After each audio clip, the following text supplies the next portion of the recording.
شفت الولا ميمو؟ ماله؟ بيقول لك راح يجيب شهاده الثانويه العامه. من اللعيبه. بيقول لك هيفرق 50 طبق رز بلبن. ما هو عامل لي فيها دحيح، كل يوم رايح الدرس جاي من الدرس 100%. ده اكيد. بقول لك ايه، اهو جاي اهو. انا انتهيت يا جدعان، حب الطب راح، انا اتسملت، بس والله العظيم انا انصلحت. ايه يا ابني عملت ايه؟ اكيد دي دموع الفرح. هو فرحة ايه بس؟ دي دموع الوكسه، ده انا ابويا لو عرف مجموعه يعمل مني بمبوسه. ده بيغزي العين يا عم. هي وافت معاك على كام؟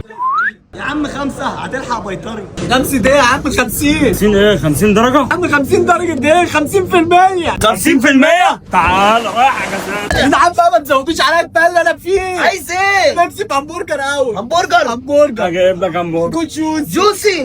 ويكون لوسي. لوسي. محدش فيكم ياكل معايا. ما حدش هياكل فيه معاك.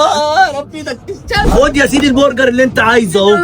ده انا فات كتير قوي كده. لا ومش بس كده، ده احنا بننزل عليه الشوكولاته من الجنيه. طب وربنا يعوض السنه الجايه. سادة.